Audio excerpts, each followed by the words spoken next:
Okay, another treasure chest story. This is from the year 2 treasure chest, and it's called Pumpkin Soup by an author called Helen Cooper. Let's have a look at the blurb. What's cooking in the old white cabin?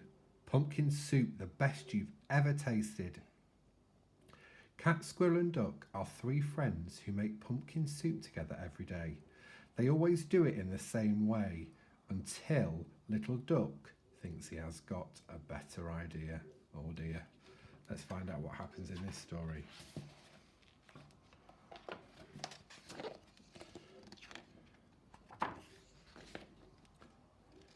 Deep in the woods, there's an old white cabin with pumpkins in the garden. There's a good smell of soup, and at night, with luck, you might see a bagpiping cat through the window, and a squirrel playing a banjo, and a small singing duck.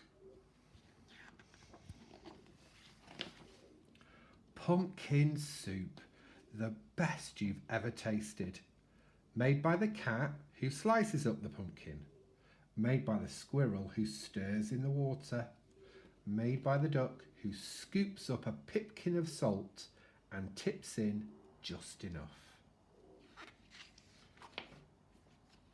They slurp their soup and play their song, then pop off to bed in a quilt stitched together by the cat, embroidered by the squirrel, and filled with fine feathers by the duck. And it's peaceful in the old white cabin. Everyone has his own job to do. Everyone is happy, or so it seems. But one morning, the duck woke up early.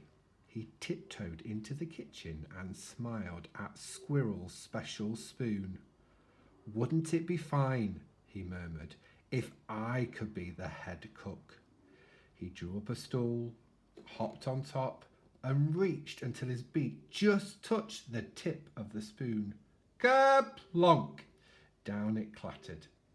Then the duck trotted back to the bedroom, held up the spoon and said, "Today it's my turn to stir the soup." Oh dear, look at the characters here. "That's mine," squeaked the squirrel. "Stirring is my job. Give that back." "You're much too small," snapped the cat. "We'll cook the way we always have." But the duck held on tight until the squirrel tugged with all his might, and whoops! The spoon spun through the air and bopped the cat on the head. There was trouble, a horrible squabble, a row, a racket, a rumpus in the old white cabin. "I'm not staying here," wailed the duck. "You never let me help with anything." And he packed up a barrow, put on his hat and waddled away. "You'll be back," stormed the cat, "after we've cleaned up." And the squirrel shook his spoon in the air. But the duck didn't come back. Not for breakfast, not even for lunch. "I'll find him," scoffed the cat. "He'll be hiding outside. I bet he's in the pumpkin patch." But the duck was not in the pumpkin patch. They could not find him anywhere. So they waited all that long afternoon. The cat watched the door. The squirrel paced the floor. "That duck will be sorry when he comes home," they muttered. But Duck didn't come home, not even at soup time. The soup wasn't tasty. They'd made it too salty. They didn't feel hungry anyway. They both sobbed over supper, and their tears dripped into the soup and made it even saltier. "We should have let him stir the soup," sniffed the squirrel. "He was only trying to help," wept the cat. "Let's go out and look for him." The cat and the squirrel were scared as they wandered down the path into the dark, dark woods.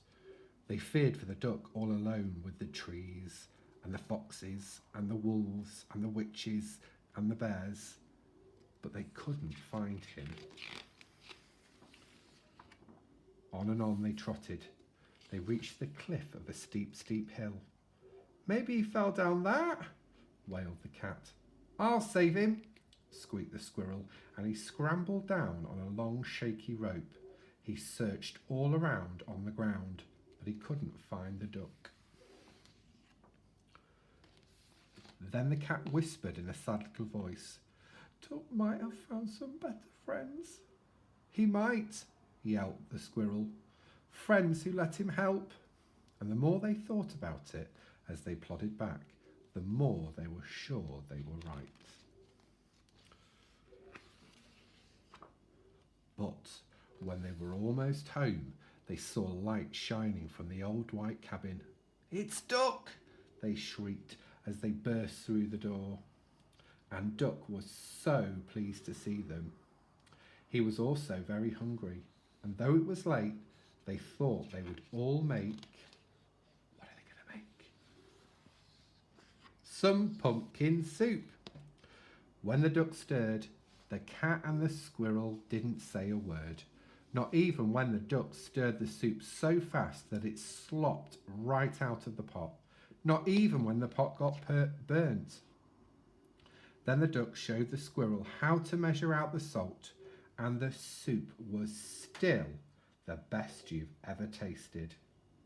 So, once again, it was peaceful in the old white cabin, until the duck said, "I think I'll play the bagpipes now." And that's the story, Pumpkin Soup.